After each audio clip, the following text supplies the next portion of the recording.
سبح لله ما في السماوات وما في الأرض وهو العزيز الحكيم. هو الذي أخرج الذين كفروا من أهل الكتاب من ديارهم لأول الحشر ما ظننتم أن يخرجوا وظنوا أنهم مانعتهم حصونهم من الله فأتاهم الله من حيث لم يحتسبوا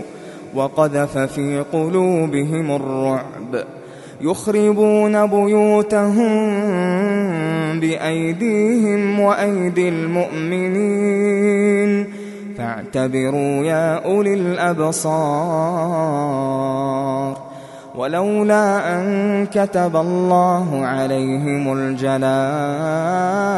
لعذبهم في الدنيا ولهم في الآخرة عذاب النار ذلك بأنهم شاقوا الله ورسوله ومن يشاق الله فإن الله شديد العقاب. ما قطعتم من لينة أو تركتموها قائمة على أصولها فبإذن الله وليخزي الفاسقين. وما أفاء الله على رسوله منهم فما أوجفتم عليه من خيل ولا ركاب ولكن الله يسلط رسله على من يشاء والله على كل شيء قدير. ما أفاء الله على رسوله من أهل القرى فلله وللرسول ولذي القربى واليتامى والمساكين وابن السبيل كي لا يكون دولة بين الأغنياء منكم. وما آتاكم الرسول فخذوه وما نهاكم عنه فانتهوا واتقوا الله إن الله شديد العقاب. للفقراء المهاجرين الذين أخرجوا من ديارهم وأموالهم يبتغون فضلا من الله ورضوانا وينصرون الله ورسوله أولئك هم الصادقون. والذين تبوأوا الدار والإيمان من قبلهم يحبون من هاجر إليهم ولا يجدون في صدورهم حاجة مما أوتوا ويؤثرون على أنفسهم ولو كان بهم خصاصة ومن يوق شح نفسه فأولئك هم المفلحون.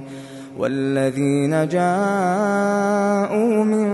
بعدهم يقولون ربنا اغفر لنا ولإخواننا الذين سبقونا بالإيمان ولا تجعل في قلوبنا غلا للذين آمنوا ربنا إنك رؤوف رحيم. ألم تر إلى الذين نافقوا يقولون لإخوانهم الذين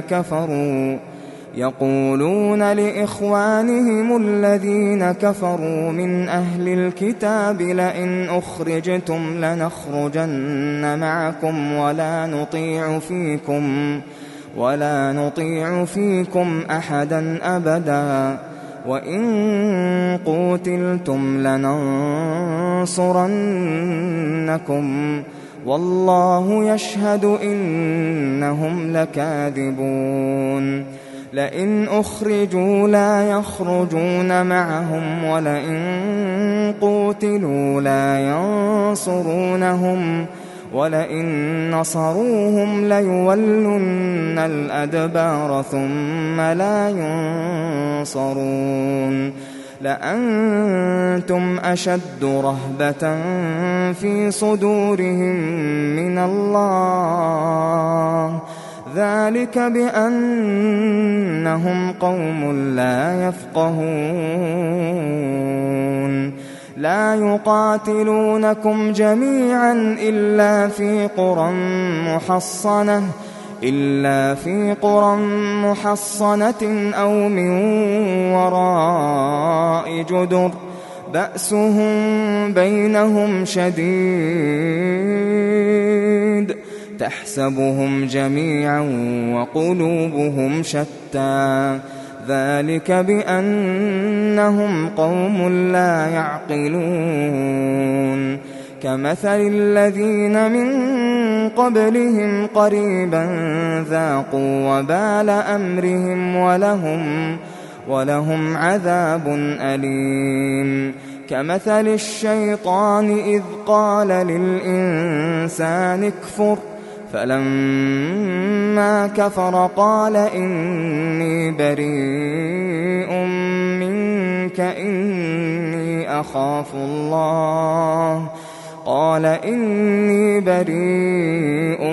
منك إني أخاف الله رب العالمين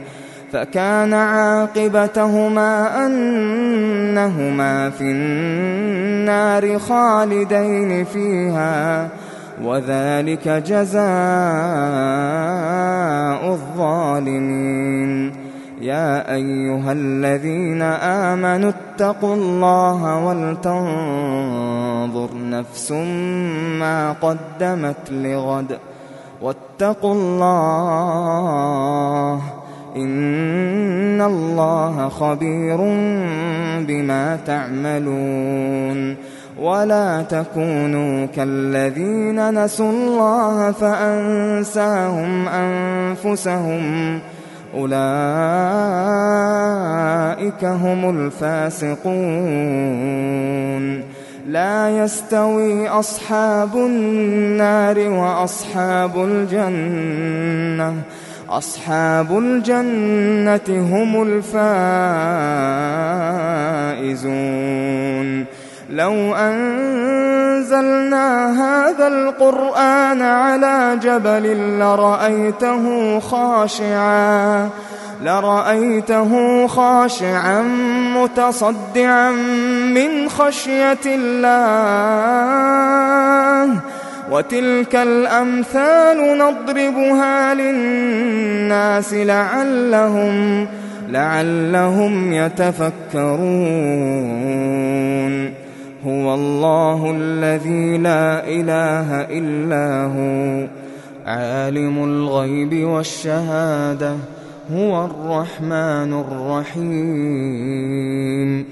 هو الله الذي لا إله إلا هو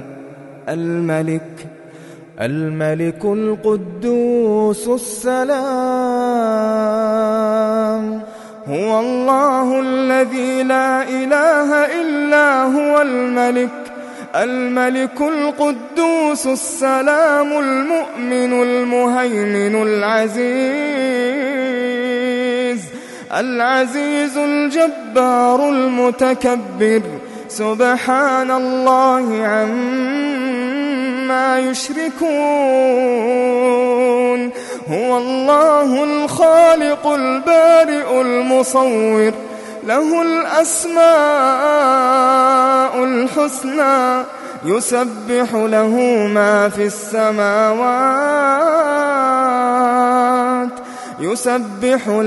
ما في السماوات والأرض وهو العزيز الحكيم.